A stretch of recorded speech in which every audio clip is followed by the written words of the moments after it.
So here we got Earth, the sun, obviously. This is a light line, Yeah. but in terms of years. So we're just going to keep this one quite short, just to make it easier to understand, I think, because it's quite complex. So you've got 100 years, and then you've got the beginning of our star nebula blowing off, revealing all of the planets would be here. So if we were here, and if we were here in a craft Yeah. with a telescope, high-powered one, yeah, we wouldn't see anything until this line reached here, and all we would see is the nebula blowing off the star. All of these years, Yeah. we wouldn't know about, yeah, because you would be further away. So anything that was here wouldn't be able to, actually, any life that was here, looking this way towards, wouldn't see Earth yet, because it hadn't been born in the time that it takes 186,000 miles per second, yes? Yeah. So I just write 186 TMPS is 1,000 miles per second, yeah? Yeah.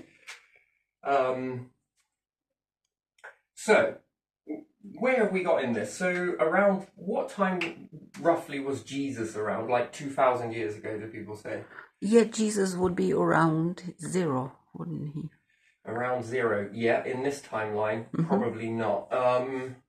So, yeah, we could say the days of Jesus, but there was a lot of time before that with dinosaurs, so this gets a little bit complex. So, we're not taking it to the year 2024. We're just going to say that there's 2,024 years have, from this point here to this point here, 2,024 years have passed on Earth. Yeah. So then, yes, we could say that Jesus is here, yes? Yeah. So if I just put a J there, that's going to stand for Jesus. And then all of the events that go beyond that. So what happened around 1,000 years in Earth's history then? 1,000 years. Give or take. Or is it like early medieval times or medium medieval times? I would say more like that. So at this point, pyramids were around. Yeah, they were already around, yeah. So if we put this here just for a second, this just kind of shortens everything up. Yeah. So let's say if now, here we'd say now, 2024, which we'd have to say 2025, but even still, it doesn't matter. Humans, first off, made a spaceship that was capable. Not only did they make a spaceship, but they also made a telescope. Yeah. So with this telescope and spaceship, they then are able to go ×2 the speed of light. Now this is very interesting. Now let's say that this is traveling at 186,000 miles per second. The light is continuously moving out. And the times of Jesus, which we would call shadows, we don't know yet. So let's just say that we'll make an assumption on that. That Jesus is living in this light here. Yeah. What could we say happened around here? We could say, like, let's just put the war was somewhere here, yes? I know that 1666 was the burning of London. That would be visible really well, wouldn't it? So 1666. Yeah. So we say somewhere here. Yeah. London's burning. Yeah. Lion's Den burning.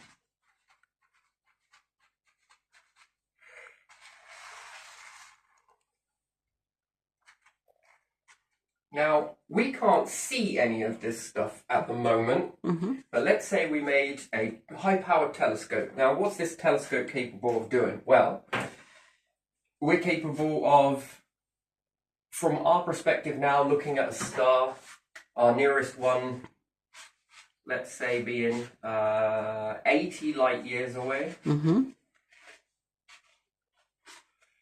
Which would be, let's say it's our closest star, so around 86 light years away. This is the first star that we can see. And let's say that it has a planet around it. Let's say it has 2.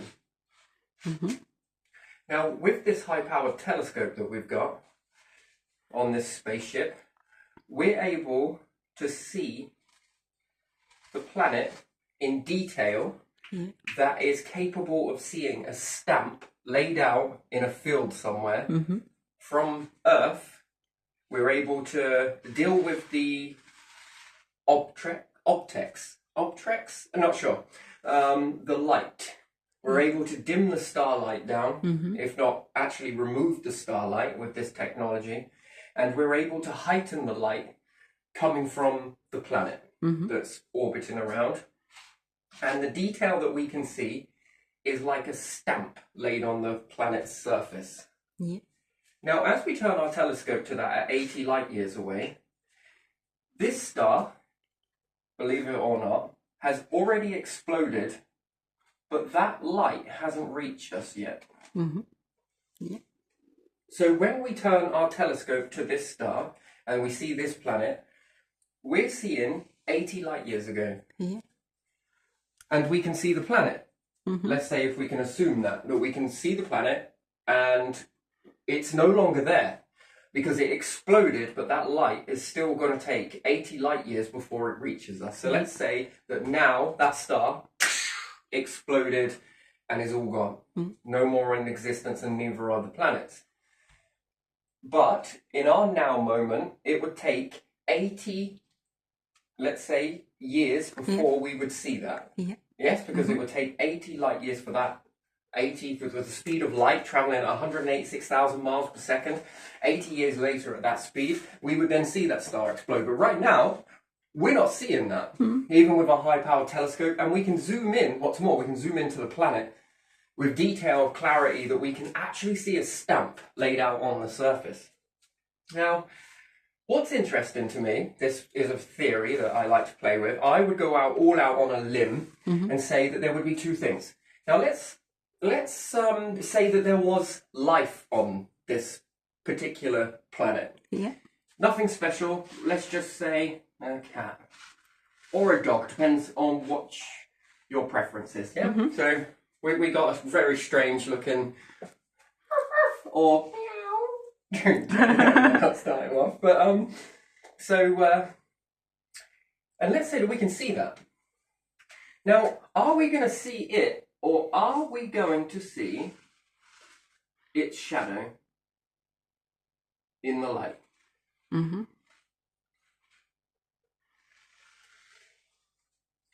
Because this particular cat or dog, and we can see it from Earth, we're like, oh, wow, that's pretty cool. And we can see it hunt for a bit, and then the planet moves around the star, and then we can no longer see it. But as we do see that, we would have to assume, based on, we know that this star has exploded. Let's say we just know it, because we can calculate quite quickly that when we look at that star, we can say that this star should only last this long. Yeah. If we're seeing it and it's 80 light years away, we would know that that star was towards the end of its life when we were looking at it. And then we can say that shouldn't technically be here anymore because it already exploded, because this star has a life expectancy of this much. We are seeing it knowing that it's 80 light years away, so we minus off that, or we add that to it. And then we can say, right, okay, that's definitely a dead star, because there's no way this particular star with its composition is going to last anything beyond that. Yeah. It would be a miracle if it did. Yeah. So we could calculate or infer that that star is no longer in existence based on just a few rough calculations. However, we can still see it due to the time it takes for light to travel. And we're seeing it now, and that explosion still hasn't reached our telescope. 80 years later, let's say, it's still traveling. This is the explosion. My hand is the explosion, and this is now what we're seeing. We still see the star, we still see the star, we still see the star. 80 light years later, oh, now we see an explosion. Now that light has traveled to you, now you see it. So when looking and we see life on this particular planet, are we going to look through that telescope knowing that that star is not here? So therefore, that cat or dog is definitely not living. But in the terms of light, it's still living. Yeah. to anybody that's looking at that and you didn't know any of this information that light travels, you would assume that that's alive and well and that's all happening now. Yeah. Excuse me. But we know that it isn't. Now, what are we going to see? Are we going to see the animal, or are we going to see the shadow of the animal? Because the light from the star is going to cast this. Because remember, we're seeing light. So are we seeing light travel at the speed like this? But if we can look into that light and see a planet, and we can see the star, knowing that it's no longer there because it exploded this many years ago, but it just hasn't got to us. But we can still see the planet, but we know that the star is generating the light, but the planet isn't generating any light. So how can we see the planet? So therefore, it's very confusing, yes?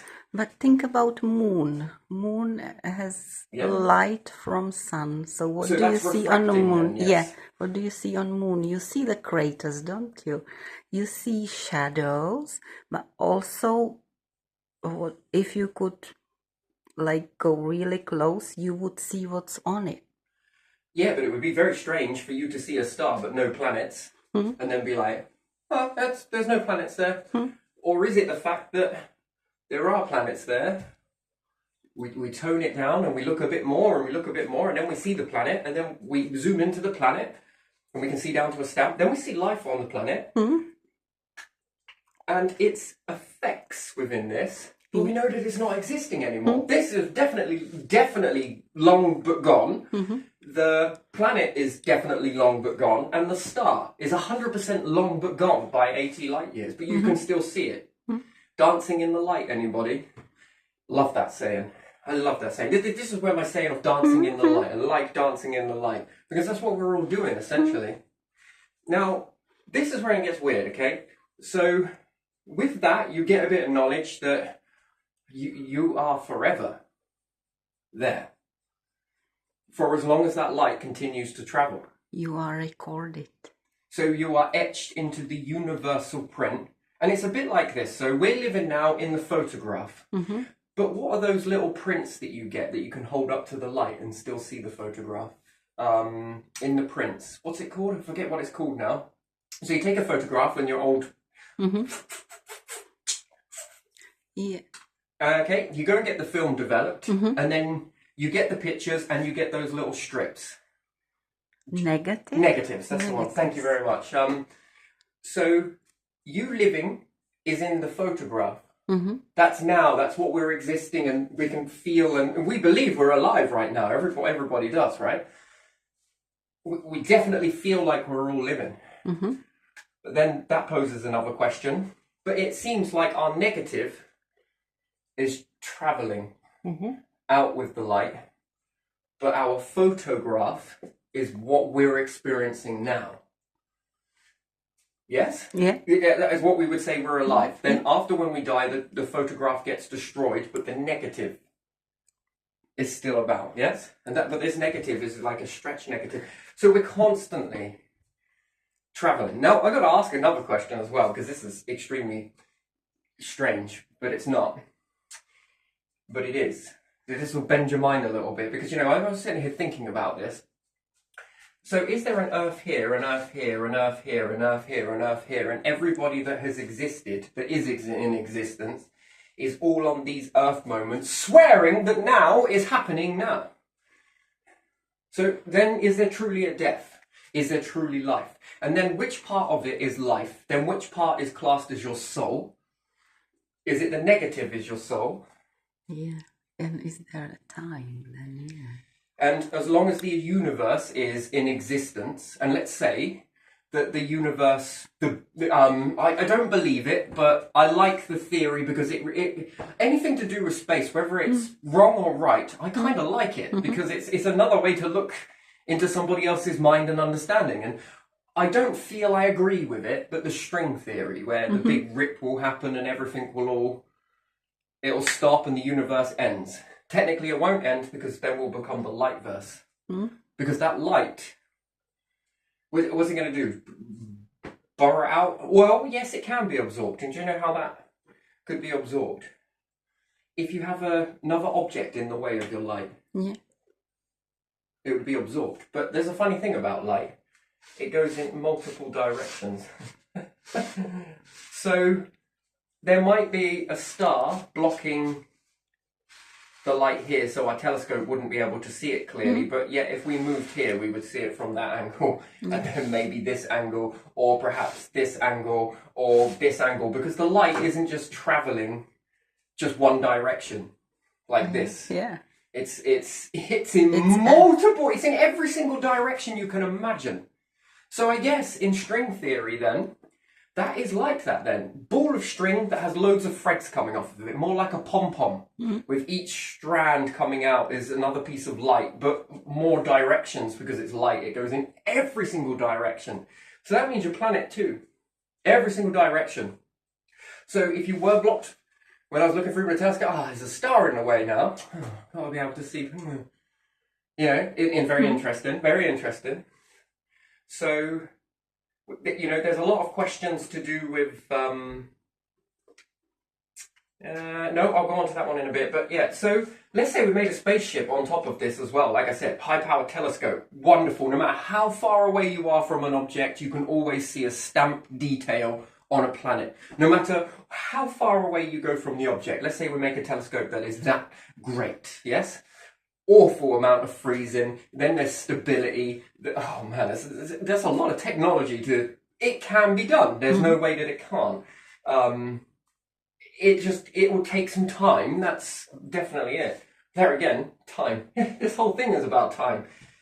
So if the universe did end in this big rip, string theory, whatever it may be, I don't agree with it. I don't believe into it. I don't buy into it. I like it, but I don't buy into it with the greatest respect ever. I find that the most wonderful theory ever. I just can't settle with it because it's not a universal property. So for me, whoops, that was very terrible. We're cycling. Continuously, cycle after cycle, cycle, cycle, figure of 8 as many times as you want, over and over again, yes? And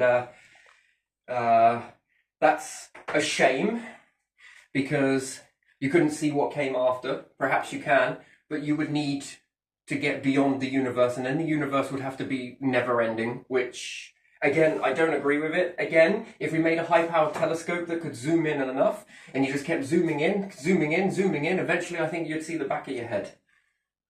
And you'd be, wait a second. Wait, that's me in a telescope. Wait, how can I see the back of me?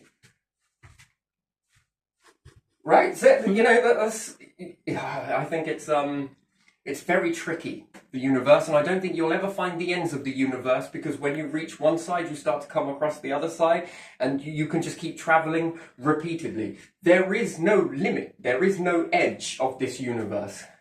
The edge brings you back round to the edge, which brings you back round to the edge. So therefore, I would say that it's curved in this instant. And you orbit it, so you could never truly tell which way was what.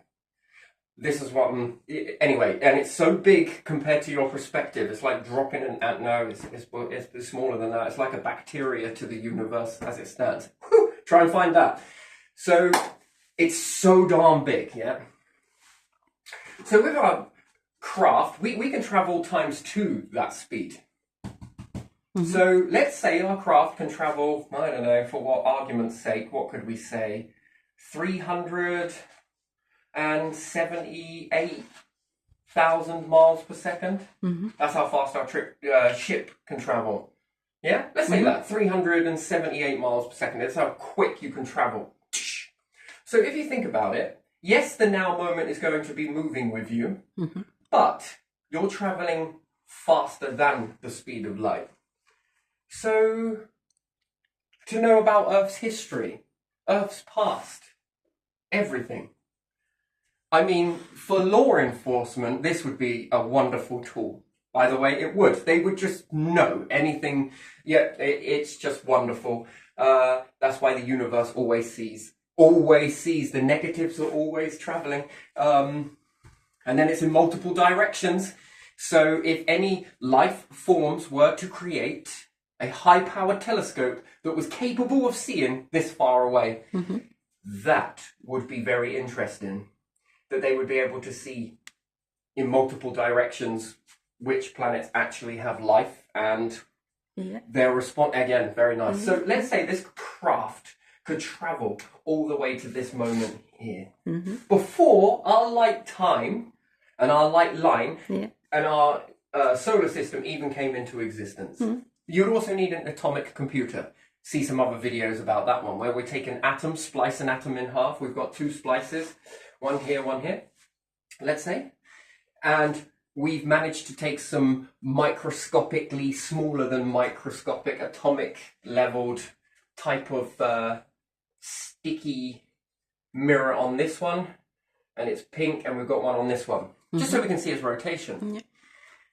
And when it rotates one time this way, this one will copy it in the now moment, and then it rotates back this way, and then if it goes this way once and back twice, so you've got A, then you've got B, then you've got C, or you've got your numbers, depending on which way round this rotates versus its retro turn. And you've got one splice on the craft here and one splice on Earth, and they also had a walkie-talkie. If they spoke on the walkie-talkie and that signal travelling at the speed of light had to reach this one, which is what current technology is at the moment, it would take 2024 years for that, "Hey Earth, how are you doing?" to reach.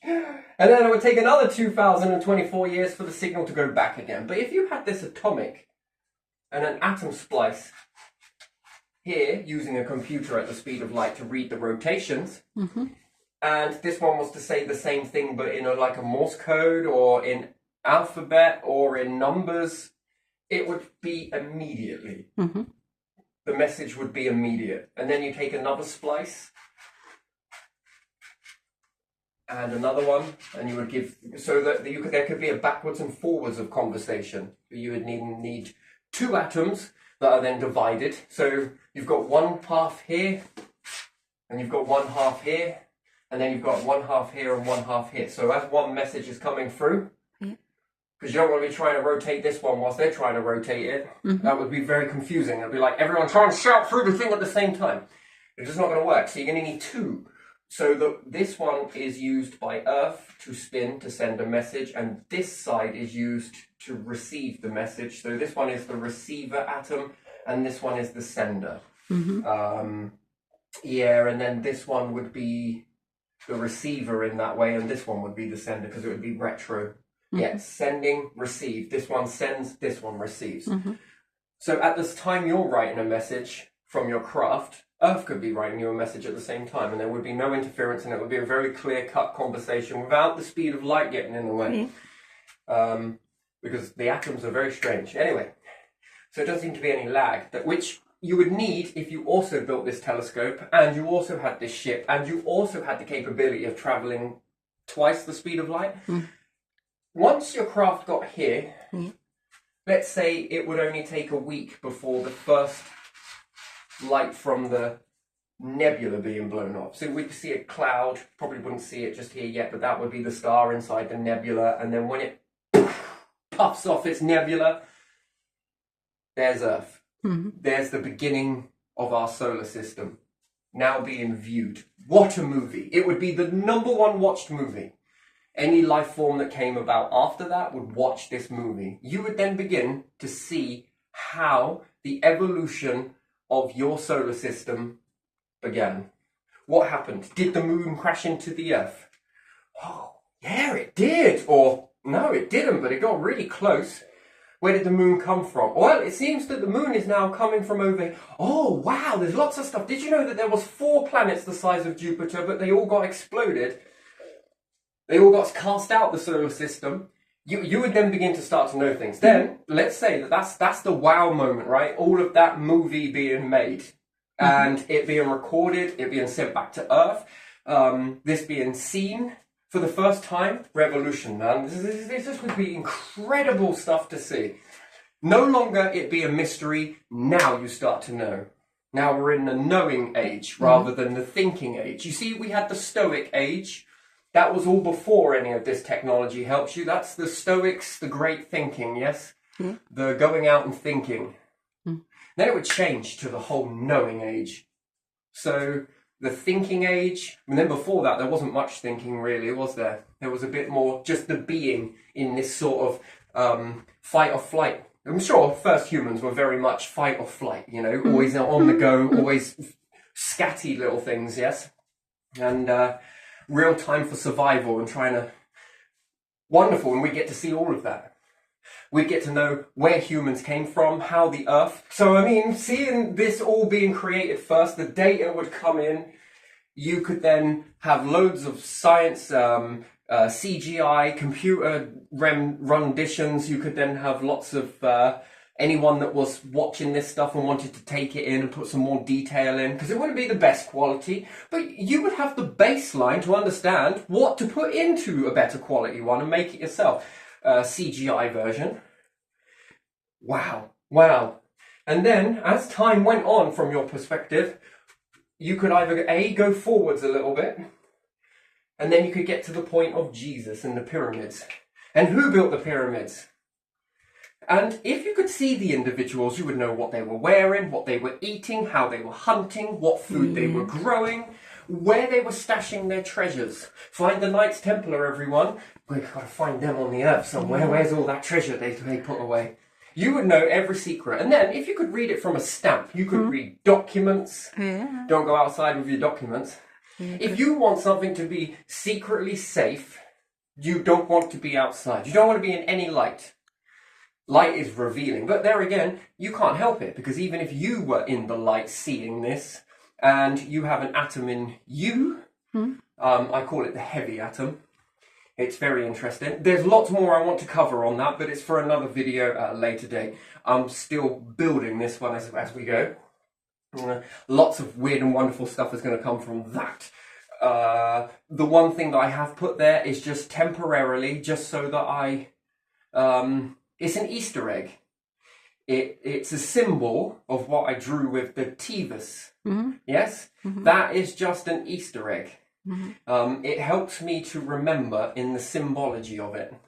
So there's another part of that runs on with this, which combined with all of this, it's amazing, right? Well, you don't know about it because you're in the dark about it at the moment. But anyway, and you would then see Jesus.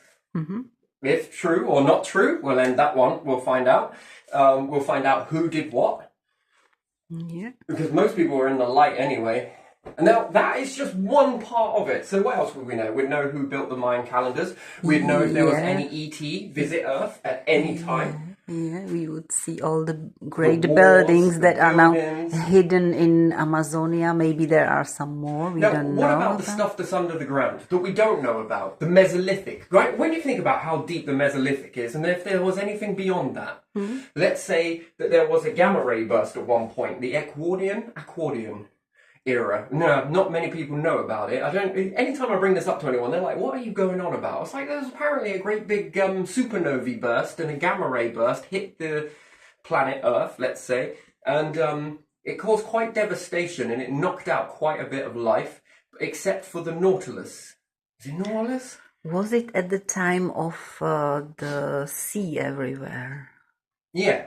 Yeah. So, and the Nautilus. Yeah, the one that's... Those ones survived that. Yeah. And a few others as well. And when I talk to people about this, they have no idea what I'm going on about. It's just like, you really don't know that? No, you're just weird. Okay, fair enough, I am. No. I didn't know whether I'd picked that up or made it up myself, but I'm pretty sure I've come across that many years ago. Yeah, I remember that. Yeah. Interesting. So we'd then see that. And then, oh, wow. And again, then this teaches you even more, because you don't want to be getting too close to those then. Big gamma ray burst and the impact and what happened and different things like that. Really did light the sky up, didn't it? And we would then see if the moon crashed into the Earth. We would see if there were any life before that were type humany. I don't know, some people I've heard talk about giants and stuff, or Yeah. Well, I yeah. think it comes from David and Goliath. Yeah. Is it something like that? Yeah. And people catch on to this and say, yeah, isn't that, and this, and this happened. That's what, I don't know, if you say so, then yeah, I guess so. Again, it's wonderful, but if there was, well, we'd know it.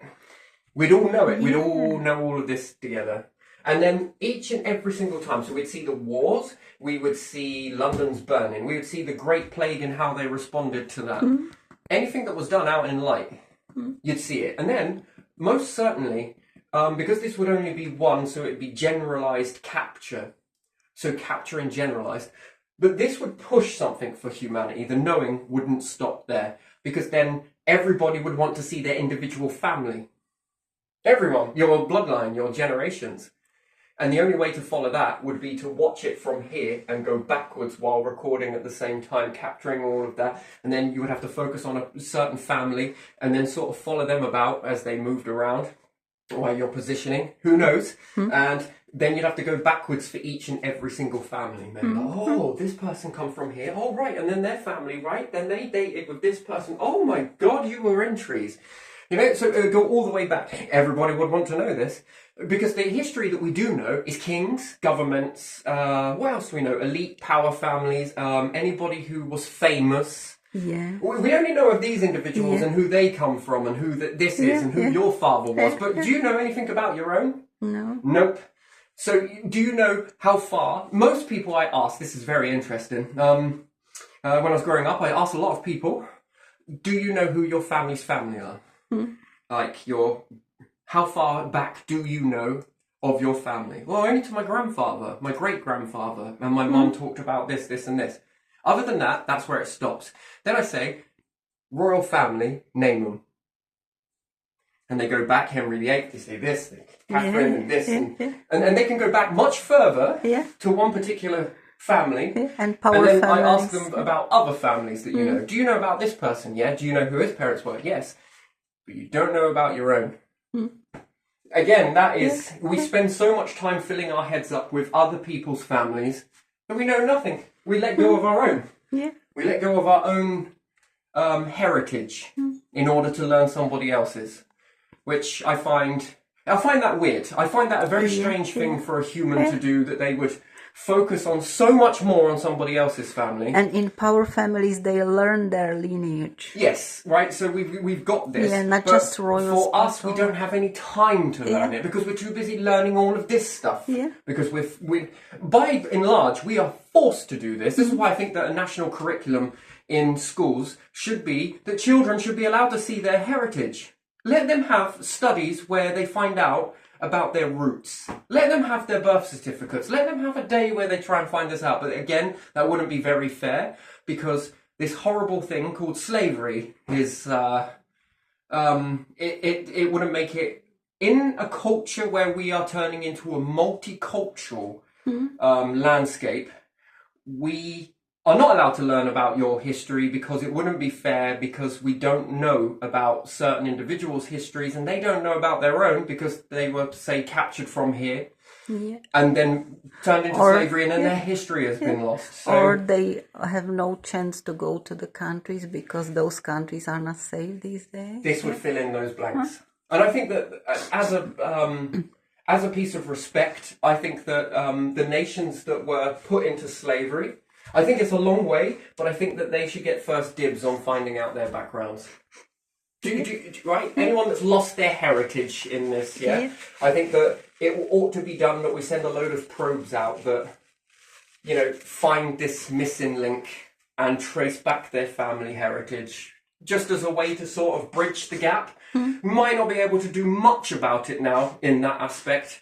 We can try with DNA, and that's a very good start, but again, to find out even more information, I think that this will help to heal humanity's gaps that there are. Across the whole spectrum, it can be like it will be wonderful. It will take time, but as it does, it will begin to heal some of those wounds. And we will see that it was, I think slavery happened a lot throughout history. I think it's been done with since days of tribes.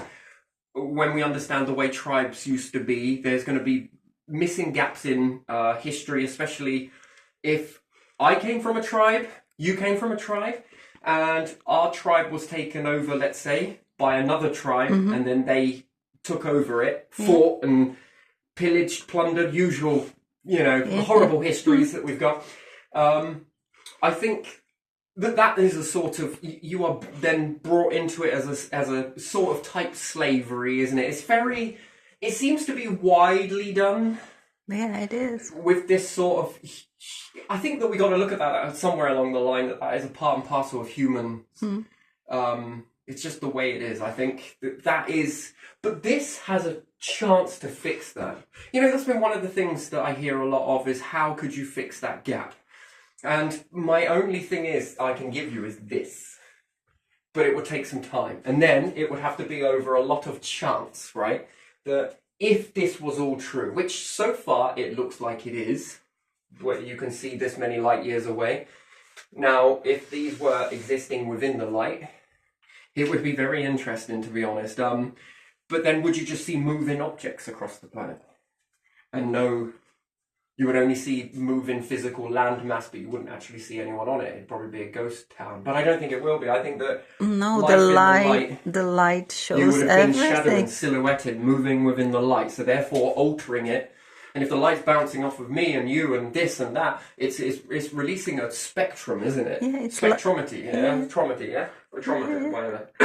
It's like a film. It's like a film. If you go to movie theater, so you would see whatever got into the light. You wouldn't see at night. You would see just some light emanating. But during the day, you would see light bouncing out of the creatures that are moving around.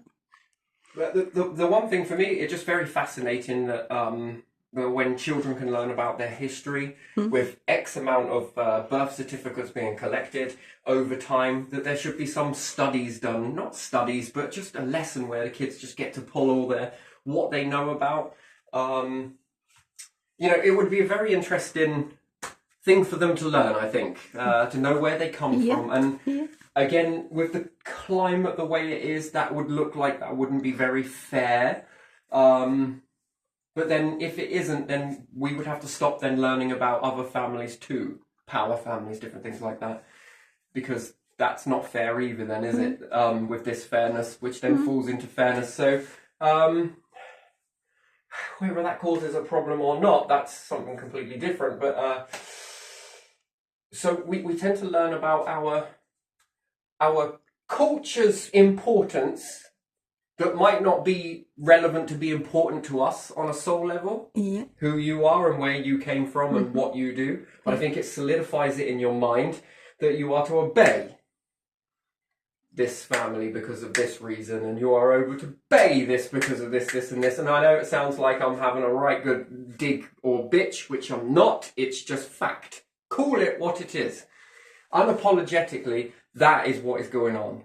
So it's truthful. Listen to this culture, that culture, because there is where you come from. No, I mean, like, you've got to learn about this person because we said that that's your curriculum.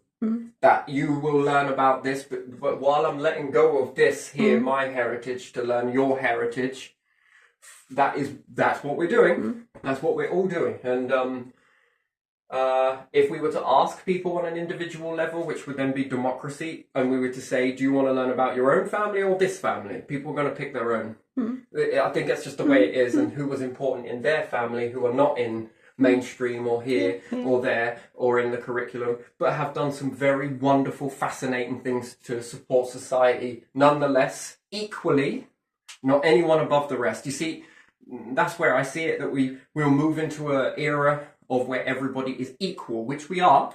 No one above the rest. Nobody. No one is above the rest. Because at the end of the day, without people, there are no leaders. And without leaders, are there really any people, or is there a direction? Nobody knows. So there you are.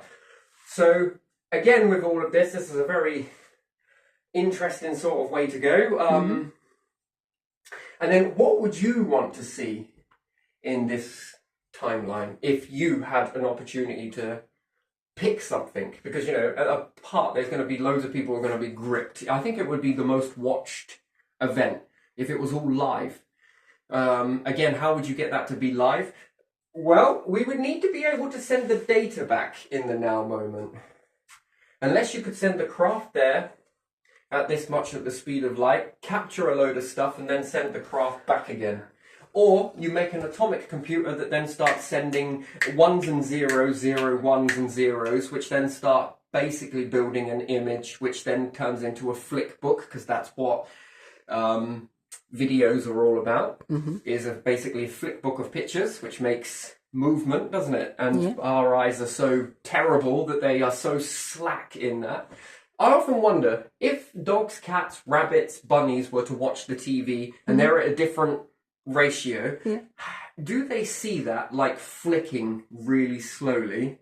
And just because our brains, we've adjusted TVs so that we can see them at that right speed that makes it look just enough to be normal, right? But if you go too slow or you go too fast, like when you fast forward, like or you go really slow with it, to another animal that we haven't tuned that TV to because we don't know where they sit on that spectrum, how are they seeing that TV image? And then how do they see us move? Because we see the mouse, it's, oh my days, it's moving really fast, right? But to it, how is it seeing us?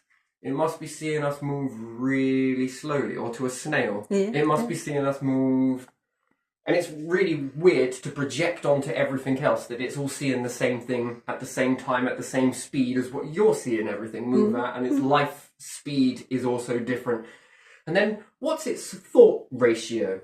How many thoughts is it having in that? Because if that mouse is bombing around, that must be having thought after thought after thought. And if a human was compact into that, that must be like thought ratio of... So where humans are good at thinking, if there was a way to awaken a mouse, could it think much more faster, quicker? And therefore, if it was awoken, like now, and they say that it would take over 100,000 years for a monkey to be able to learn how to work a typewriter and get up to the evolution of where humans are, right? So I've heard something like that before. Is it true that then, smaller spectrum, it would be much more faster? And if it was that quicker than humans, how much would they be able to excel us? Bit like AI. Would they be able to calculate much more faster than us because they're smaller? And then if something was much more bigger, would it be much more slower? Well, we would see it and think that that's just natural, that's just a giant, or that's just a mouse and it moves very quickly. But we never stop to think, what's its thought ratio? Everyone will be like, it doesn't have any thoughts. Well, I've seen a mouse put up quite a fight to a cat. It's besting the cat. In order for it to move and do this, something is telling it. It's telling itself to do and respond in that now moment, although it's very, very quick. And yeah, for a lot of times that cats hunt mice, they actually lose quite a bit, cats. So when they do get one, it's, they tire it out, I've noticed. And yeah, but you can tell that if for every time that the cat goes to get it, the cat is quick. Well, not really. It's sort of sneaky. It's an attack ambush. But to the mouse, it's definitely out maneuvering the thought ratio of the cat. And the cat's only way to really get to the mouse is to be more cunning and think, okay, I'm going to get it like this because I know your behaviour. I know that you've got to come out sometime. Or sniff, sniff, sniff, I found a rabbit trail. All I got to do is just wait. And just sit still.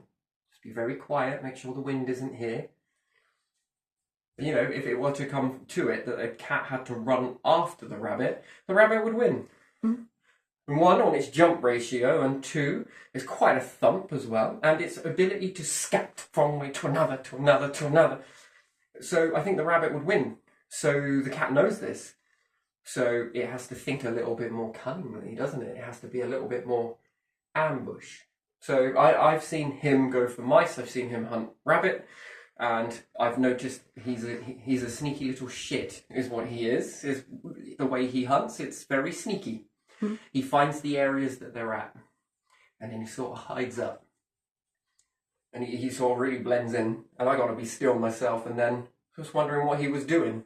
Well, it was very strange, but I could see him from a distance, and I just sat and watched him. 4 hours or something like that. Oh man, that was a long time. But still, I wanted to understand what he was doing when he was going away for these amount of time. Where was he going? What was he doing? What's he up to? So yeah, I found that he was close locally, but he was patiently waiting. That's what took him so long. He wasn't actually going and venturing everywhere. He did, but in this moment, on these instances, he come back with Rabbit. His favourite. Again, it's what he does. If he goes out and does that, you know, I haven't got 4 hours of most of the time to stop him from hunting rabbits, as much as people might say that's cruel, and it's just what he does.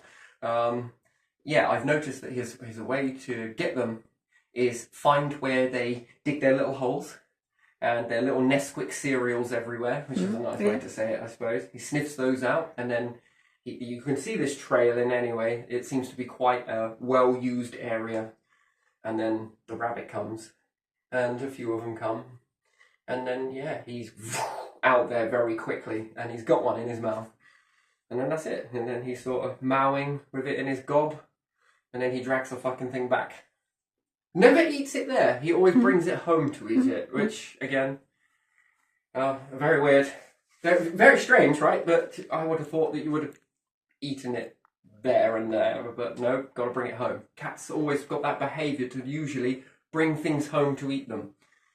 So whether that is a respect thing that he's wants to share, if you want some, I'll let you have some too. So there could be that.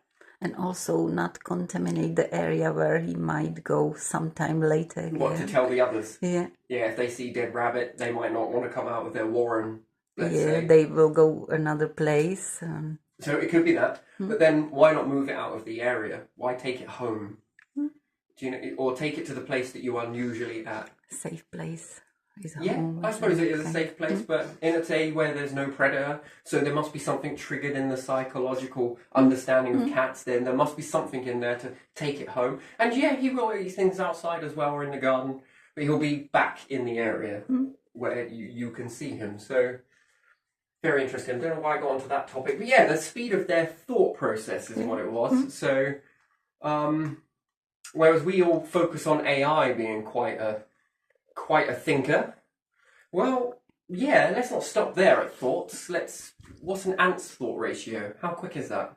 Is it quick? Is it not? You know, the autonomous thinking. Humans are a bit more aware of their thoughts. I think that more so in animals, it's a bit more thought and action.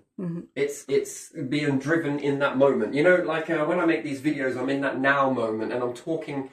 My thoughts process mind comes to the front, if you like, if you want to say it, and then it operates in sync with my mind. Voice is in synchronicity with my actual voice. Yes, my outer voice, my inner voice and outer voice are in synchronicity when I'm in this mindset, or and I can go on real big tangents for many hours. Yeah, that's when my inner voice and outer voice resonate and synchronicity with each other, and then this takes over. It's quite a feeling, and then as it begins to separate again, I then get more clearer thoughts in the mind again, and then it starts to wander away from the mouth. And again, I'm still thinking at the same time as I'm talking. My mind is elsewhere at the moment, but that link, and then it warms back up, and then it comes into sync. Do you get the same thing? You must do. You know, that's what I think when people go into deep communication, I think that their inner mind, their voice in their mind, your inner voice, synchronizes with your outer voice when you get deep in conversation. And some people get very passionate about it. So, yeah, I think that's what happens. And then when it starts to let go, that's when the conversation begins to fizzle out a little bit. And then it comes back again and it synchronizes. And your inner and outer sort of sync up with each other for a bit, which I find quite amazing. Love making and other things like that. Also, there's synchronicity, stomach feeling, synchronicity, the inner and outer world synchronize, and that's what gives you that butterfly feeling, gut feeling. I think heart feeling, synchronicity, two hearts synchronizing together, again, gives that feeling. Two hearts synchronicity, much like your inner and outer. Your inner heart, feeling, love, compassion, and then you have that with somebody else is syncing up with you at the same time. The inner and the outer, although both people would say it's my inner, but actually it's your inner and your outer. You're both, that's the exchange there. So that's very spooky. That to me is a link. I see that as a link, and I'm fascinated, and that's why I would class that as atom. There's more than the atom being spliced. There is also resonation, I call it, from atoms, where they resonate, where they sort of resonate with each other. And that's a link. That is like a psychic link. That's as close to psychicness as what I can get to understand with individuals. Yes, there's a link between their heart atoms link up. And this sends it up to the brain. And I think the brain is... Think with your heart, or do you think with your gut? Yeah, your intuition, or do you think with your mind? Or do you use all of them at once? And I think that's a Kundalini, is when they all line up at once and the inner and outer resonate with whatever that may be at the time, X, Y, Z, but you are linking into something. The quantum links with the physical. Because that's what we are. That's what we are. We're an inner and outer. That's just what we are. We're more aware of our inner. And we're very aware of our outer. So there's synchronous, there's links there. That's where I'm very fascinated with that. And that's why I think that atoms, being an atomic computer this way, has no bearing on how far apart they are. They still, spin one way, and then the other one responds to it immediately. That's why there's no time frame between the two. Because it's always living in the now moment. But whatever that link is, that is the closest thing that you can explain to love. If you could splice an atom in that way, heavy atom. Yeah? And then I look at that again, that if we're all from a decimal point as the Big Bang, go far with this spaceship even further to the beginning of the universe. And you know where they say that everything started from a Big Bang, which would be a little and no bang. And the splice. And then I look at this splicing, and then this is where I understand the link between, it's hard to explain it, the collective, the divine, the universe. The universe is the outer, and the divine is the inner, which is also the outer as well. So if you understand that, and that the communication link between you and the universal maker, and the collected, that means any vessels anywhere in the whole of the cosmos that have ever been humanized, or whichever way, awoken, collected. Yes, a value. This is how they communicate. Through the atom, in the mind. And I think that's what gives that sort of inner, and I think it doesn't control, it directs. Because you have free choice at the end of the day. You know that little voice in your mind, you shouldn't be eating that chocolate. Do you get what I mean? That sort of, one more piece won't go amiss. You're having this conversation in your mind, and then everyone's like, you must be crazy. No, this is what other people have told me. I don't really have much of a fascination with chocolate like that, and I don't get guilty if I eat a piece or not. But I know that other people have got that, they get a little voice that says, you've had too much or something. And I was like, nah, I'll be fine. Or sometimes I listen to it. And, as I did, look how much I've lost a bit of weight. Right, so you've got this sort of that is the divine to me is that influence, not influence, no, just guidance. It's guidance. It's up to you whether you listen or not. That comes for a bigger purpose. Again, I won't get into why that is, because I'm not going to tell you that. That's something I'm not going to tell you. But so there is a reason behind absolutely everything. There is a reason, absolutely everything. So, which way it is, and there's a reason why you're so hidden from it. There's absolutely massive reasons for this, and there's a reason why you don't know enough, because it's a good reason. Trust me, you get there and you'll understand why, and it will make the perfect sense as to why it had to be that way. It's perfect sense. It takes some real good vessels to understand that information and to be able to keep going. The journey. the journey, and not just your individual journey, but your collective journey, and then the collective journey. Interesting, yes? But maybe not. It is for me. This is a fascinating subject. I love it. I really do. Well, of course I do. Of course I do. I'm always going to be loyal to it. No, unify with it. No, it's not. That's a weak word. That's very weak. I don't know what you'd call it. In synchronicity with it. You got to get in sync with it. It's just wonderful. And never a dull day. Never a day alone. That's for sure. And I don't get hung up on too craziness. I honestly believe in some of this stuff that it's a great excuse to try and get out of something. Oh, it's just mad. That's why I did that, you know. I don't know, maybe that's just and I shouldn't discriminate, and I'm not discriminating, that's not how it is, but I'm saying it from my own perspective. I do discriminate that inwardly for myself, not to anybody else but mine. It could be quite easy for me to just say, why did you do that? Because I'm mad? Yeah, you're right there. Oh, that's okay then. All right then. Yeah, do you get... So, yeah, I don't know, with that one.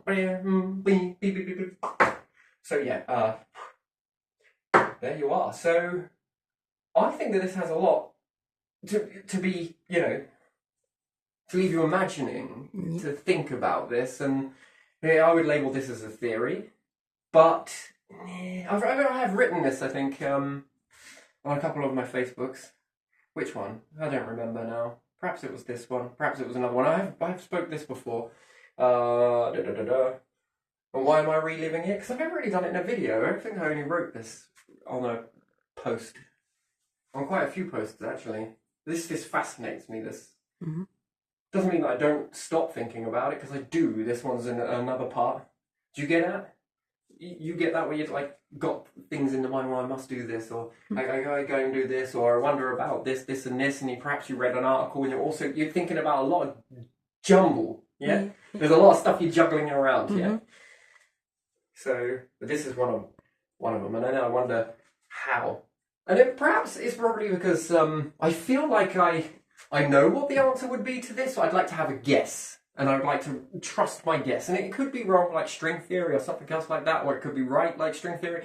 Again, but again, I guess the individual that wrote that probably feels that, and I believe that, which I love it. I love it, because it's just another way of looking at life. It's another way of just diving in to see how, from your perspective, how you see it, and all can be right. The universe is expanding, yeah, but it's also coming together. Yeah. And I think this is why Hubble and Einstein have just got this sort of... That's why I think Einstein couldn't see it. He swore he knew it was there in his theory. Well, it is. And Hubble was like, well, the universe is expanding. And Einstein's like, well, is it? It must be something... Yeah, you're right. Both of you are right. It is expanding. From your perspective, this galaxy is falling into this galaxy due to a gravitational pull. What is that pull of the black hole? If not even light can escape it. Yeah, so you hear about that if a star gets into a black hole, that not even the light can escape it, yes? So if that's true, that the light can't escape the black hole, then that pull of the black hole is faster than the speed of light. Technically, yeah? Because if the speed of light can't escape the black hole, then the force of that pull must be times 2 the speed of light, or a fraction more than the speed of light in order to be able to pull it in. So the gravitational pull is faster than the speed of light in the black hole terms, which is very fascinating. The black hole's gravitational pull is so strong that not even light can escape the black hole. So, yeah, okay, then with that in mind, you are saying that the black hole's gravitational pull is faster than the speed of light if the speed of light is too slow to escape it. That is what that tells me, what you're telling me when you say that. Or perhaps it's just one of those cliche things that wasn't meant to be said. And perhaps I took it too literally. But then why say it in that way if that's not how you're supposed to interpret it? Anyway, never mind that. So and then Hubble was saying that it was expanding. Well, yeah, if I look at this galaxy here, that is expanding. But if I look at Andromeda, sorry, it's expanding, it's moving away from you. Mm-hmm. if I look at that, yeah, sure, that's going to give me a red shift. But Andromeda is going to give me a blue shift. Because it's coming towards you. And I think that because that galaxy is moving away, it's out of your field of view. There is another galaxy further beyond that, but its light haven't reached you yet. And that's why you can't see what is going on. Because, and perhaps there's a distance. You can only see a certain distance into the cosmos. You can't see beyond it. It's not because there isn't anything beyond it. It's because your eyes can't see beyond that. It's just too far away for you to see it. And I think that there's a galaxy further behind this galaxy that looks like it's moving away from us, but it's not. It's just falling in, two galaxies. And then there must be another galaxy the other side. If someone was at the other side of that galaxy, they'd say, oh, everything's expanding, it's moving away. Well, technically, if then you were looking at the side, you would be seeing two galaxies come together, if you could see them both. So it all is about your perspective. So if I'm seeing it this way, this galaxy is moving away. If someone's this side of it, life forms are this side of it, this galaxy is moving towards an unknown object. But if you're now looking at the side, you're seeing two galaxies come together. And they're going to merge with each other. That's what galaxies do. And then we look at Andromeda, that one's coming towards us. But then something else looks like it's moving away from us. Well, with this black hole, black holes then merge together. So then they get a little bigger. Therefore, they've got a bit more of a gravitational pull to them. So now this one, the Milky Way, has a gravitational pull. Andromeda has a gravitational pull, which is, it's good enough. They're pulled together. And when they come together, they've now got double that pull. Where are we off to next? Well, whoever wins with another big one, it's going to pull towards it. And then pull towards it. And yeah, others are going to be moving towards others. So therefore it's going to look like it's expanding and it's going to look like it's coming together. But because we're in this constant flux, it's hard to know what's going on because Andromeda is having an influence on us. So Andromeda must know that our galaxy, the Milky Way, is here. And Milky Way knows that Andromeda is there. And it can feel it. Now that must be down to the black hole because the stars don't seem to give a shit about it. We're dancing around a black hole, round and round. Anyway, so around and round we go. But there is something, they know each other because they, by design, merge together. So what do you think they're looking for? I mean, it looks like white blood cells to me inside blood. Like going after stuff. I'm going to devour this. And then this one's going to eat this one. But to what two white blood cells, it just looks like blood to me. And inside blood, that's the way I look at it. Just breaks it down a little bit more so something I understand a little bit more so easily. And it helps you break it down, whatever it is for you. Might be something else. Then when that merges together, what's Andromeda going to do? Or the Milky Andromeda? Because they'll merge together, right? And I don't think it will be as terribly big smash up.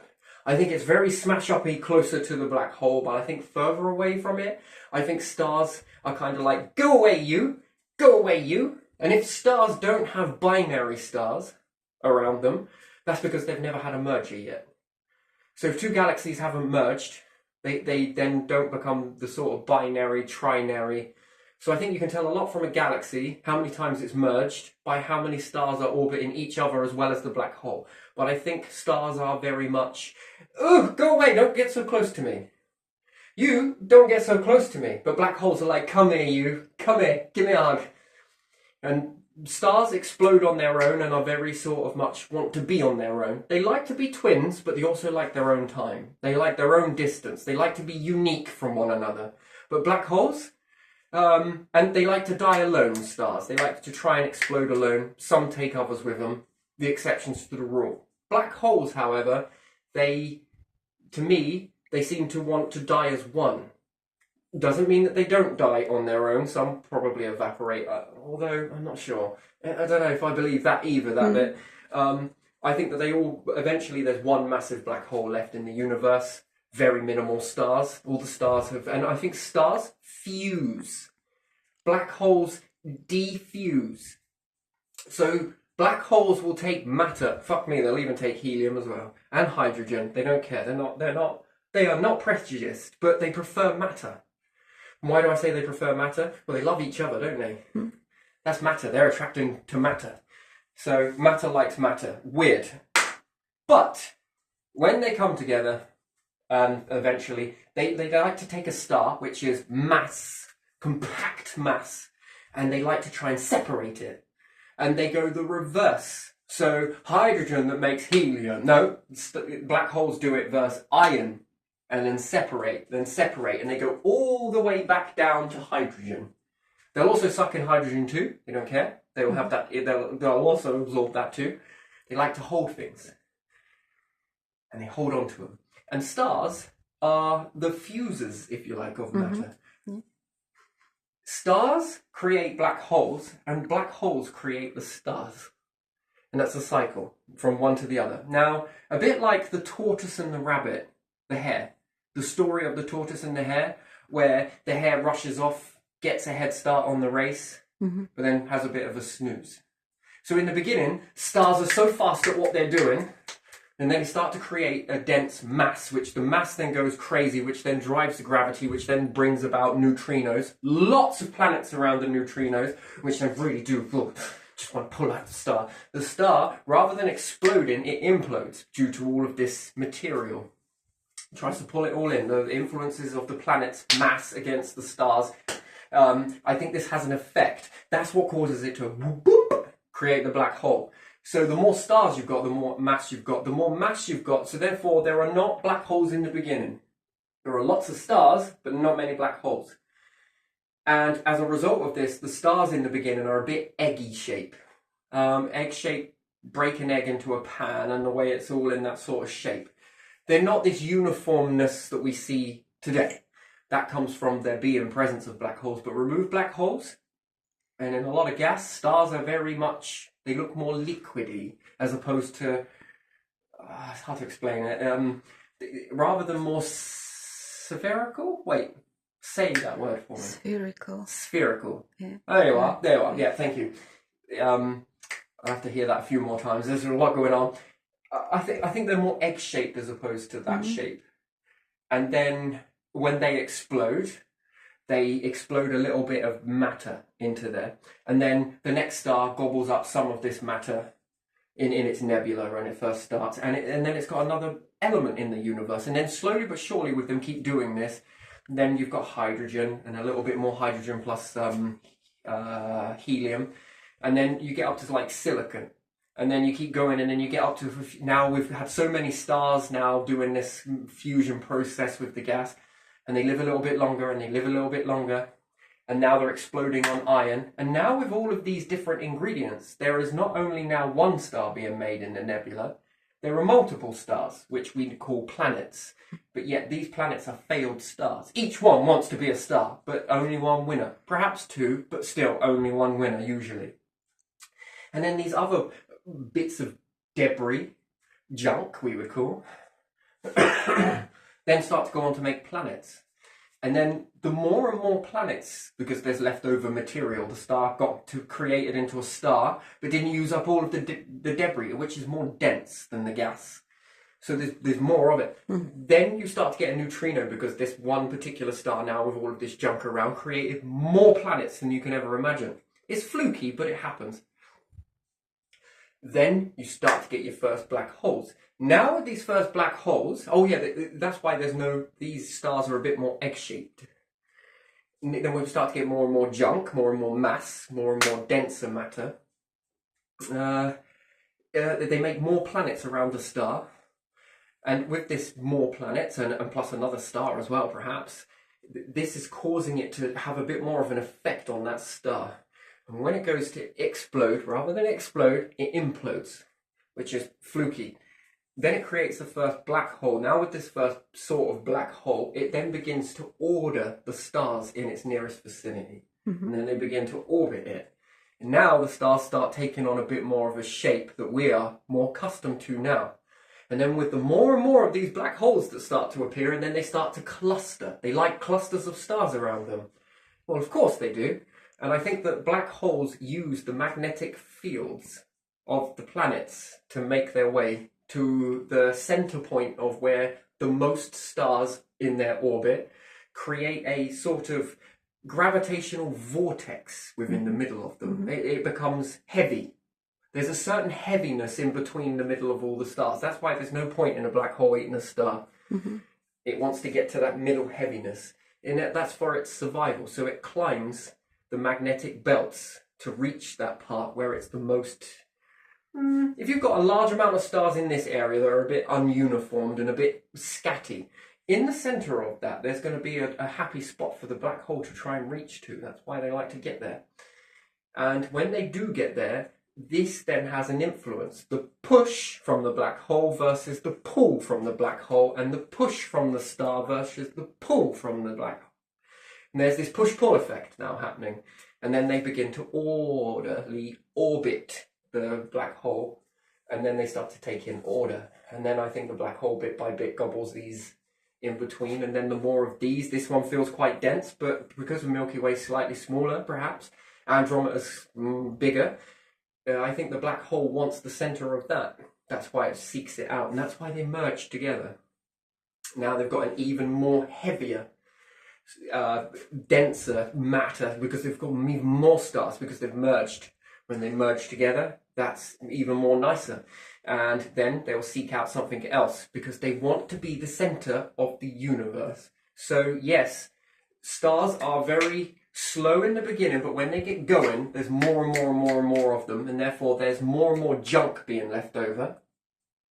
With the more and more junk that's being left over, the hoovers are designed, which is the black holes. The black holes then become, and then slowly but surely, the stars start to diminish. The numbers of stars can't keep up being born and when they die, and they're being born and when they die. The black holes begin to outnumber the stars, because the stars may throw out their debris to try and create more stars in this rushy reincarnation type thing, but the black holes want to hold it. They don't want to let go of it. Mm-hmm. They want to hold all of that, what they've collected and diffused. They want to hold on to it. Well, with that, with them holding on to it, there becomes less and less stars, because the black holes become more and more and more and more and more, until there's only one black hole and a few stars left. The last few stars go into the black hole. The black hole then has an instability. This instability causes it to explode. Then it chucks out all that gas, which would be hydrogen, and the whole process starts again. And then this is called a cycle. Over and over again, it sort of waxes out. The black holes hold on to it. Stars die on their own. Black holes want to die as one, with all of them together. They want to die as one.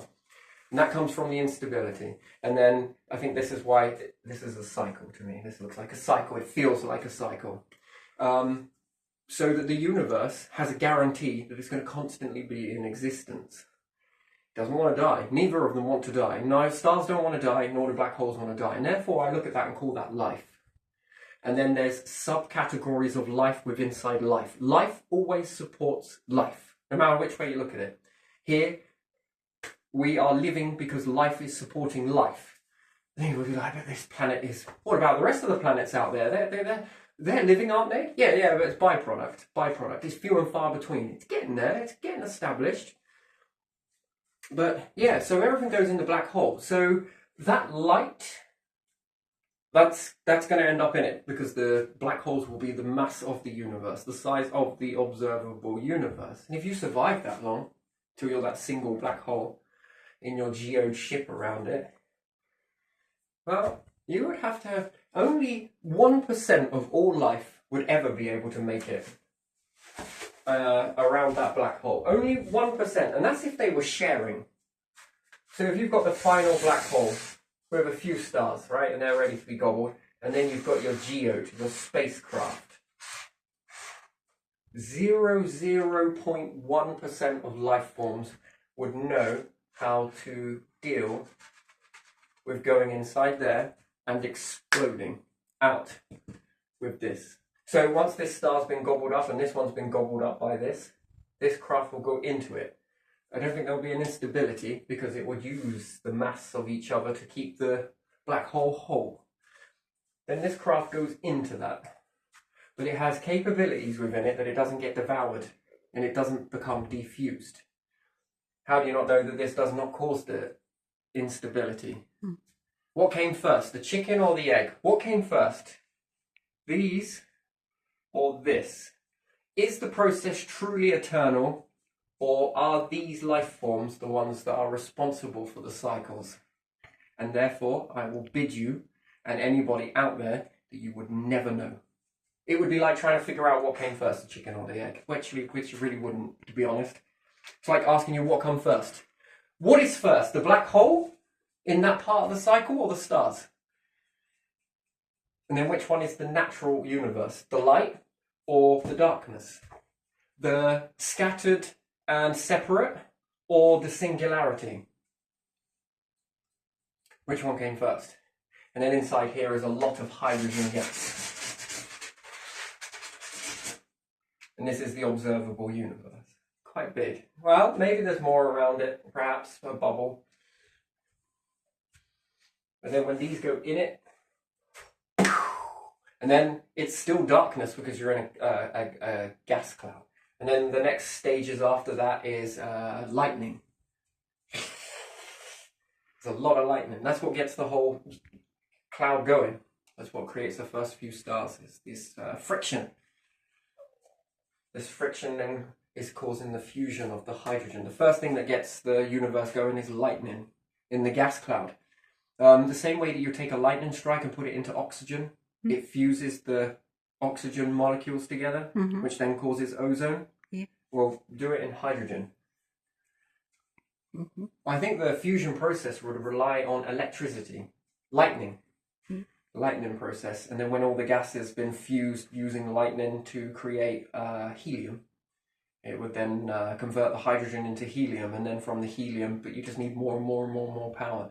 I think then after that it becomes a little bit more of a difference. There would be heat inside this, so it's not a fine art, but there you are, lightning sparking. I'm obsessed with lightning. I love lightning. I just love it. This is one of the greatest things ever. It's so hot. You ever seen how lightning can weld metal together? No? You never seen that bright spark in a welding?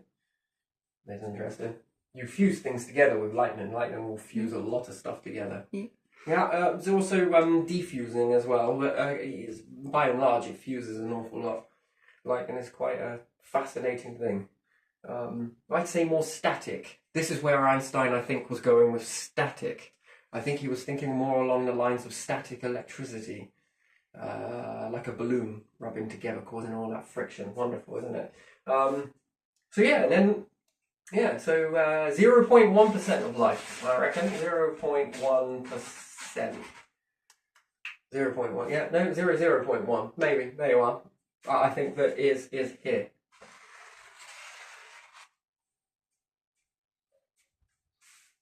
Not all life forms, and then all of the light that's travelled, all of those, what do we call them? Negatives. All of the negatives on the last one. Yeah. Yeah? All of this that's been travelling out. That's all. That's it. That's then the true end. Well, it's not, because it's a cycle, but that's the end of one cycle. From light to dark. From dark to light. From light to dark. From dark to light to dark, dark to light.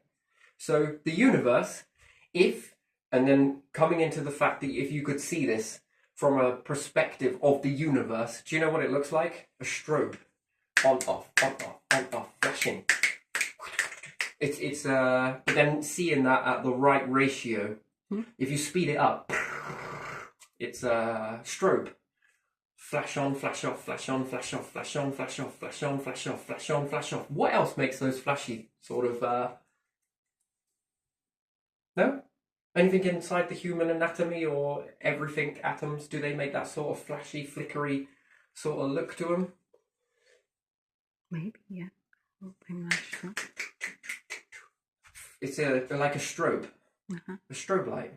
Universe on, loads of stars, off, on, darkness, light. No matter how scatterable it may be, or scattered, on.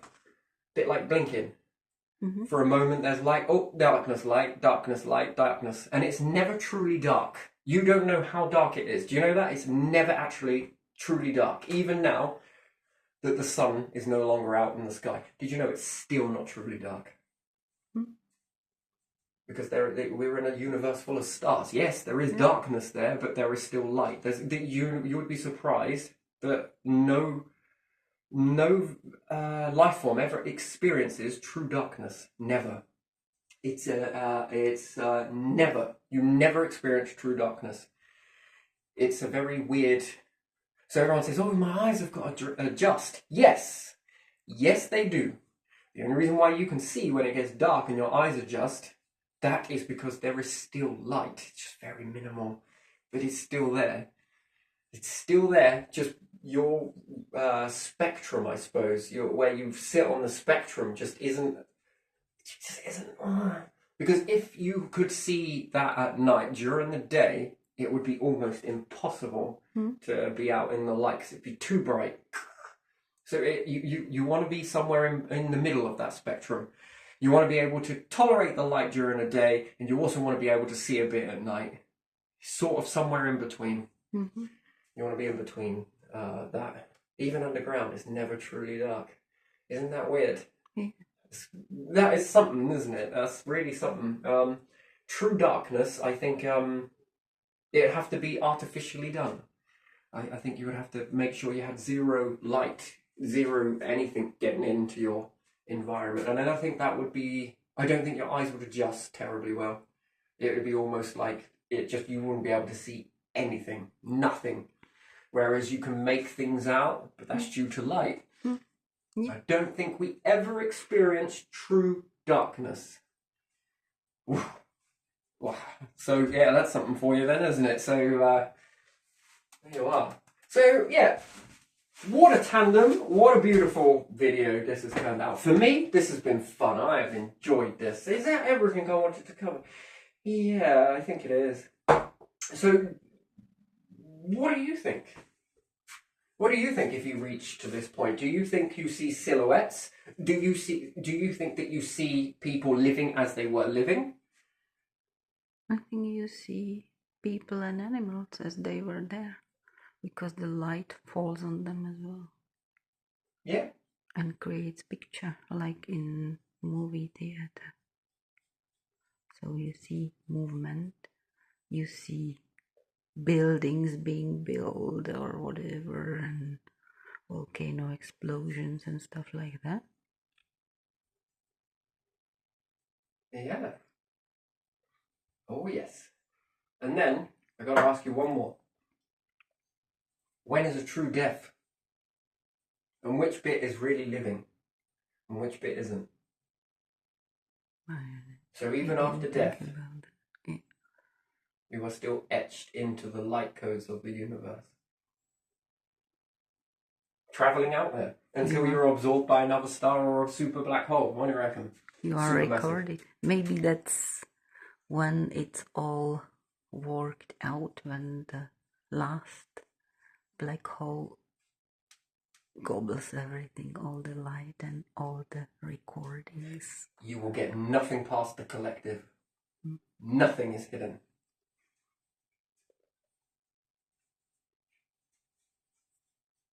Each for all to see, right? That is how it is. Isn't it not? No? You just collect the light each time, and then these ones.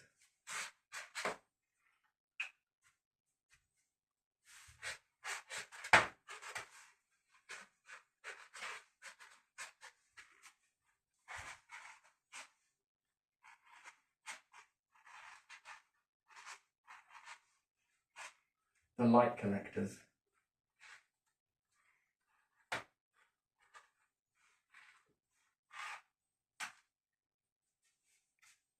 The light collectors. Mm-hmm. They collect the light. They're fascinated with the light. Collecting the light from every cycle. That would be interesting, wouldn't it? Yeah. And then, how much knowing do you think that is? Let's say it's slightly different each time. That life forms go slightly different each time. They probably do. How much knowledge do you think that is? How much knowing do you think that is? Perhaps you couldn't reach physically to the other side of the universe, but when that light started to come in, you could see what they were doing there, and then you'd have to be very good at reading mouth signals. Then you'd have to backwardly engineer their language from a distance with the movements, if they're signaling in that way. Perhaps they do it in a different way of movement. Maybe it's telepathic. But even with telepathicness, there would still be sort of fluctuations in the way you would stand. Your body language, that could be read each time when you gave a telepathic. You would still have the micro expressions. You wouldn't be free from it. Perhaps an ear twitch, perhaps a movement, perhaps a...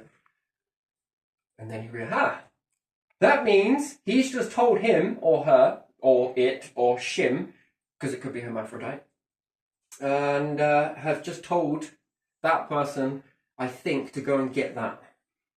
Yeah, you're right. Oh, you're right. Okay, so when they move like this and sort of twitch, I mean, that's very interesting. The whole thing of understanding body language and behavior and an awful lot of other stuff there as well.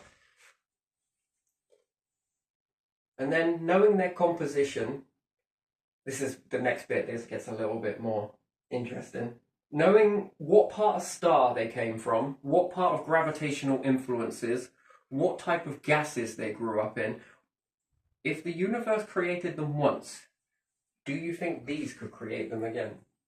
Mm-hmm. The universe, most certainly, it can create anything it wants, multiple times, as many times as it wants, always. But I'm then on about the logic here, that the universe has cooked that pot up, and the outcome has been planet, star, this and this, and also the life forms, the bacterium, the chemical processes that changed there, did this, did that, changed like this, changed like that. Do you think you could then create them again artificially, although naturally? Yeah, the fastest thing in the universe is the speed of light, let's say. But humans could make it go much faster. It's no different from what's humans' fastest speed? We were talking about this earlier. So 1 step per second is called walking, yes? So our average speed is about 1 step per second. And if we were running, how many steps could we get in there per second? Probably about 5. Well, so humans' maximum speed is 5 steps per second. But humans weren't happy with that speed. So then they made aeroplanes, rockets, that could travel how fast? What's the common speed in the United Kingdom? Let's say 70 dual carriageway, yeah? Mm-hmm. Yeah. Motorway. So that's 70 miles an hour. So then where's the average speed on humans? So the average speed of light is the speed of light, which is 1 step per second, let's say. But do you not think that humans have capability, or any life forms for that matter, all have the capability of travelling faster than the speed of light if they really wanted to? And you would say, but that's unnatural. But it's natural because you are natural inside the unnatural, that created a natural way using the naturalness of anything that's around to get you to go that fast. No? Is that natural or unnatural? Naturally, you're not going to go the speed of light. Mm-hmm. But naturally, with your mind using natural ingredients from the universe, you could cook up a pot that could make you go faster than the speed of light. Combining. Perhaps the universe doesn't know how to do that for you, but you, the human, you don't have to worry about creating stars, controlling the balances, going from one to the other, and star formation, which is complex. You don't need to worry about that. So as you don't need to worry about that, you can get on with worrying about making yourself go the speed of light. We go faster than the speed of light. The universe itself is not capable of going any faster than the speed of light. That we know of. Mm-hmm. That's perhaps it's because it's not trying to. But if it would try to go faster than the speed of light, I think it would absolutely be able to do that. Mm-hmm. The fact is that it's not got an interest to do that. It's focusing on something else. So it's up to something else living and existing in a way that it understands. But humans, we could. And therefore, it's not a limit. We're not in a limit. We're not limited to that. The universe didn't say, you can't. It just said that I'm not going to let you naturally do this. If you want to do that, that's up to you. You figure it. But right now, I got this to get on with. If you want to do that, go ahead. I think that's what the universe is. It doesn't mean that you can't go any faster than that for this reason or that reason. No, no, no. I think that the limit comes when we limit our minds, when we put the limits on ourselves and say, well, we can't do it because the universe said so. The universe is not singing nor talking to you right now, is it? It's not saying, oh, you can't do that, you can't do this. It's just saying, well, give it a go. See what happens. I think you can. You know, the universe would say, you naturally can't leave your planet. Naturally, go out into space, that's it, over. But yeah, go out there with a suit on. That's highly possible, right? Mm-hmm. So I don't believe that you can't go the speed of light based on the fact that it's like saying that you can't leave your planet. That's bollocks. You can't fly. Yes, we can. You can't float on water like a duck. No, but we can take on the sea better than a duck using a ship. You can't run faster than 5-6 steps a second. Yes, we can. It's called a car. Get onto the back of a horse. Either or. Yes, we can. Well, you are not the fastest thing on the planet. Why? What is? Well, it's a cheetah, isn't it? Or some sort of a swordfish. No, it depends. Which one's going through the water? Remove the medium and have that fish. Never mind. Anyway, so the fastest thing would be a cheetah, yeah? Or perhaps free-falling raindrops. I don't know. What's the fastest thing on the planet? Wind? Yeah, don't know. Maybe. Yeah, could be. Whatever. Volcano eruption? That's pretty fast. The rotation of the planet? Pretty fast. Yeah. So to say that we can't go the speed of light or faster than it, nah, that's not where I don't sit with that. I say we can. We could. If we wanted to, we could. Because the planet said that you couldn't go any faster than your steps per second. Want to bet? Well, with the invention of the motor car and the piston, yeah, we can. Railway tracks. You can't go from this side of your planet to this side of your planet on your little feet. It would take too long. You can do that in about, 24 hours. Yes, we can. Aeroplanes. Even faster with a Concorde or going out into space and then dropping down from the atmosphere, although it's more risky, but still. Yes, it can be done. So, again, you can limit yourself if you want to. You can believe into that and limit yourself. That's up to you. That's very dangerous for a population to be believing that sort of stuff, because then no sky's the limit, right? You might as well go and make a limited company and be limited to limited edition or limited to this or limited. You can believe limits if you believe, or you can believe that this universe is limitless. But yeah, the light collectors. Yeah. Interesting. And then could they, by observing that, after a time, recreate life? Find some of these, what were they called again? Negatives. Find some of these negative archives that they've got from one cycle. Oh, yeah, do we remember these? Because it would take a very long time to go through all of these. It would be way too long to go through them all. So you need an awful lot of hands on deck to go through them all to find out what's worthy or not. Oh, there's these ones. Shall we ever go bringing these ones back? Yeah? Alright then.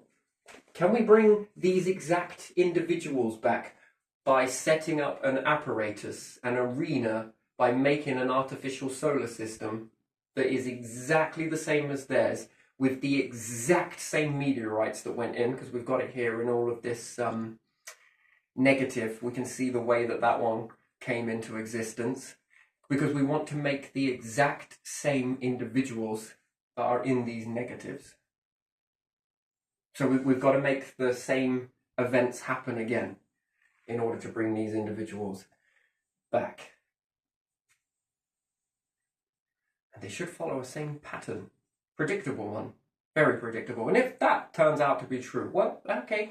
Would you guys be interested in eternal life? What's that? Means you get to live forever. I mean, that's, collecting all of their generations until the moment that it stopped. That's interesting. Mm. But there would have to be a deal done, though, wouldn't there? And it probably wouldn't be a very fair one. No more reproduction. And when your turn ended, it's going to have to stay ended until we build a bigger vessel for you all to be housed in. You can build it yourself and then continue reproducing. Because given more time, that Polaroid that we have is just one in an archive, right? Just one Polaroid. Mm-hmm. That Polaroid could have gone on further if they'd have been given more time. Let's say they didn't do anything about their fate. Mm. But yet we rewoke them up. We recreated them. The universe did.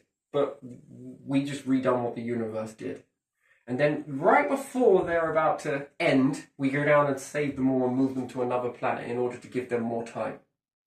Now we collect a second Polaroid, maybe a third Polaroid and a fifth Polaroid. Then it makes an awful lot of individuals. Wow, that's pretty nice. Knocked into that. So, yeah. Right, that's good boy. So, yeah. And then how long does that story then keep going? And then without us, there ain't you, and without you, there might not be some more information come. That's kind of weirdly stitching together, isn't it? Yeah. When you sort of stitch that together. And then what are the benefits back and forth from that for one another? Because there always is going to be benefits from both sides. They're going to teach you some stuff. You're going to keep on advancing, and with the information that they bring out, because it's new, perhaps not. It's always going to be weaving together, right? Tapestry. I like that. I like that. That's very good. Tapestry. But it's always going to be sort of never-endingly weaving together, right? Like links in a chain. Mm-hmm. So their knowledge may have only naturally, the universe would only let them get to a certain part of here. But with our help, you can now go here and here and here and here and here. When does it stop? How long's a piece of string? Theory. So how long as you want it to be? Okay then, how long's your existence? Well, as long as you want it to be. Mm-hmm.